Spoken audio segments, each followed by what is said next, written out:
everybody? Welcome to Capital Combat. The name says it all. I'm Hakeem Branch. Rob Jarrell. And today we're going to recap the Terrence Crawford-Gamboa fight, which happened this past Saturday. Was it June 28th? Yes, June 28th. And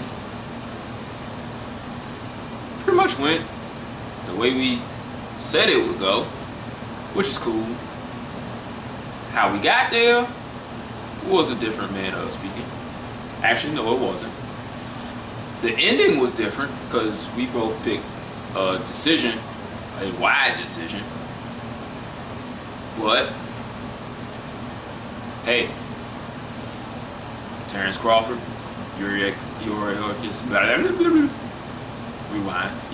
Gamboa put on a great fight in front of a raucous crowd and showed what the sweet science was all about. Go ahead, Rob. All right, so this was probably one of the best fights that you can make at 135 between Terrence Bud Crawford and Yuriokas, the Cyclone, the Guantanamo Gamboa. And this was a fighter in Crawford who has been really working his way up as to get to that main event status, being that guy at 135 versus the guy who has had promotional issues, has had distractions, has had long layoffs, but had the amateur pedigree with Olympic level success, and has all the skill and athleticism that you would want. But let's put it this way, he had that long layoff, and I can't really say that 135 is his best weight class, but the skill is there. He was just going up against a guy who just showed more of it and was career at 135 and is actually on his way to 140.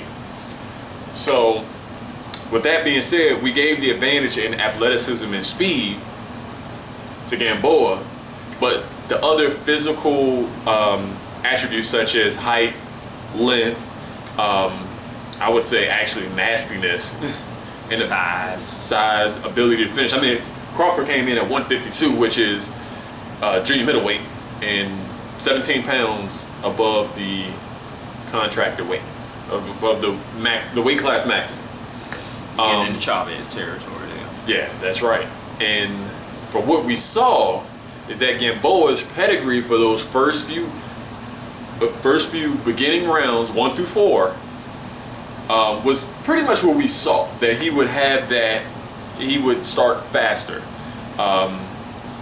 He would show that skill and athleticism. I thought he might even score a knockdown versus Crawford, but Crawford showed that his size and his resistance were fairly high. Yeah. And it wasn't as wide as the commentators made it seem, like Gamboa was just outclassing Crawford. It was just that he starts fast, having what? How many fights? Like 300 amateur fights? I think it was closer to 4. Well, he had a crap ton of amateur fights, and he won a gold medal. 1 to 3 rounds. Not saying that his pro experience doesn't factor in, but 1 to 3 rounds, so he's used to starting fairly fast. Right. And also, we did mention that in the preview video that Gamboa starts really fast, then he trails off. A lot of fighters do that, but you really see it with Gamboa. Go in there, he'll tear it up, then he'll pull back, and it's very noticeable. You see the same thing with Lomachenko. I mean, the guy's only got 3 fights. The only one I really haven't seen it with is Rigondeaux, and I mean, I don't know why, but he just doesn't show that that drop off that you see from the other guys with that high Olympic pedigree. He's more economical with his punch selection. He doesn't exhaust himself. And Gamboa is so heavily muscled and he's so athletic. He has those fast twitch muscles where he can explode, but sustaining is not his thing. Right. Now, from our preview video, we said, you know, it'd be kind of tight early. I was thinking maybe a 4 to 2, 3 apiece type of fight with Crawford taking over after that. Took him about 3.5, 4 rounds to really start to take the fight over. And it was very subtle adjustments that got it done. First off, the switch to the southpaw stance. Now, flashback to the Ricky Burns fight, he did the same thing. Like, I think in the preview video, Rob said he was a southpaw. And I was like, no, he's not a southpaw, he just switches. He does this very often, and he's very good from both sides. But like I was saying, allude to in the Ricky Burns fight, he did the same thing. The commentators did the exact same thing. Why is he switching to southpaw? He shouldn't do that. He needs to go back to orthodox, blah, blah, blah. A few rounds later, he's putting it on Ricky Burns. Same thing here. He switches to southpaw. Gamboa lands a couple of good right hands. They're like, oh, this is a disaster. You need to switch. A few rounds later, he's knocking Gamboa around the ring. The jab. His jab started landing very well and very hard. He got the timing of Gamboa down. Gamboa also slowed down a little bit after those few rounds. So he was able to stick that jab and make Gamboa reset and rethink his attack quite a few times. The body work, splendid, spectacular. If you guys have been watching this show for a while, you know this guy right here likes some good body work. Even from boxers, punchers, slicksters, not just the hunt 'em down, seek and destroy type guys. Everybody should be going to the body. Lastly, head movement. First few rounds of the fight, Crawford was not moving his head a lot at all. But later on, once he switched, he started dipping, leaning back, moving around, and it really started to throw Gamboa off, and he started to miss really wide, and Crawford made him pay almost every time. Anything you want to add? I was very disappointed in the lack of a jab that Gamboa displayed. I mean, he was trying to jump in with those, you know, the power punches, the 2, the 3, and he would just stick the jab out there or kind of paw it out there, just, I guess, as a rangefinder, instead of staying on his toes and kind of jumping in and coming back. Right. Instead, no, he's not flat-footed, but he's just, no, that's not going to get you anywhere, especially when you're the smaller fighter.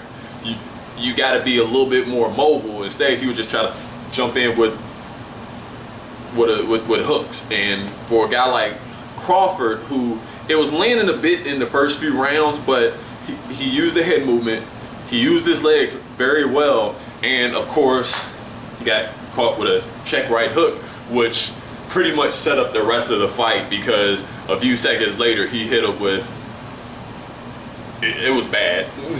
Yeah, once that size, those adjustments, and Crawford's accuracy really started to get to Gamboa, started to get ugly.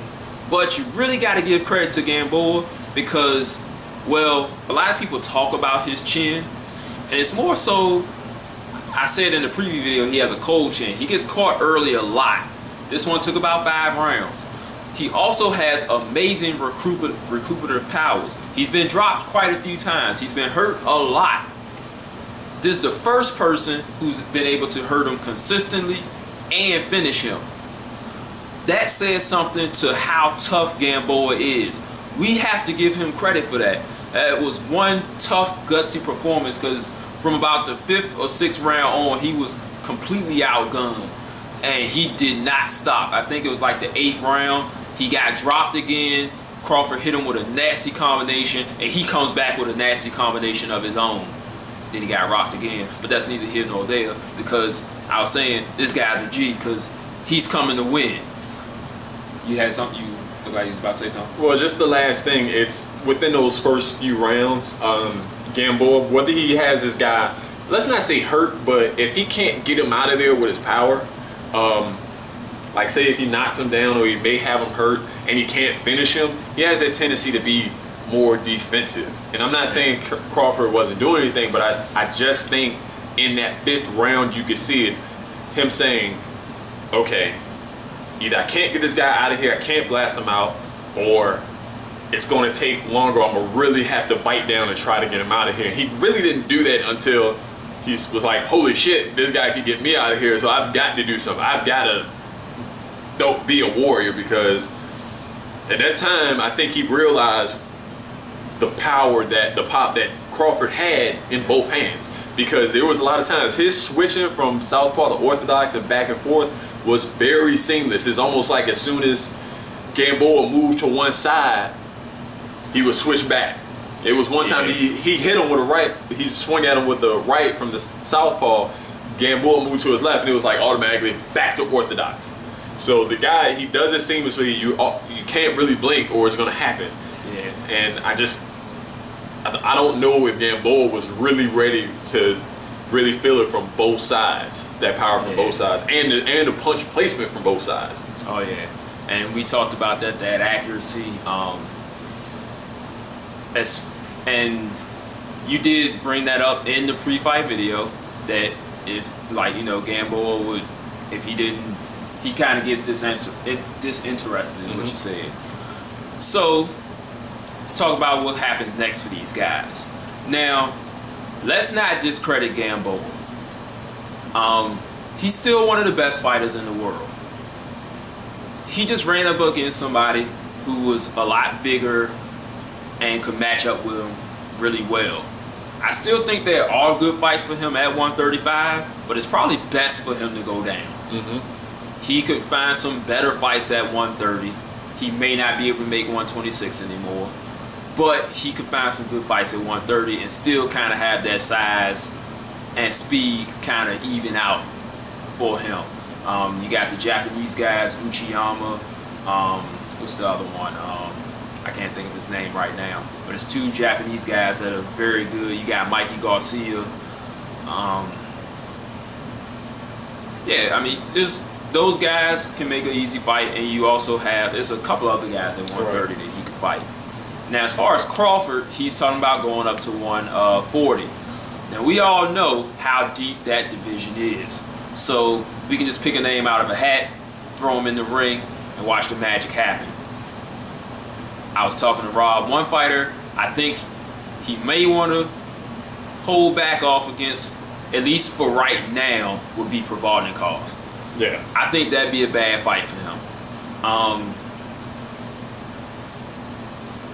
Maybe even Matisse. Maybe, you know, he might want to wait a little while before he steps into the ring with those guys. But maybe if he can get in there with maybe like a Hank Lundy or maybe Lamont Peterson, that would be a tough fight for him too. But I can see that one being I don't know, Matisse. He might put some hands with Matisse, because Matisse's last fight was that Molina? Yeah, that was Molina. And Molina gave him hell. Yeah, he did. Yeah, I could see that one. I mean, it would still be a good fight either way. Right. But yeah, I would give him more of a shot against Batiste than I would Provodnikov at this moment. Yes. Right. You give him 2 or 3 fights there, he'll probably take over the division. Put him in with a Soto, or like you said, a Lundy. Right. Humberto Soto's a good one too. Jesse Vargas. Yeah. He can snatch that belt up real easy. What's the other guy? It's a Russian guy that's pretty decent at 142. Postal.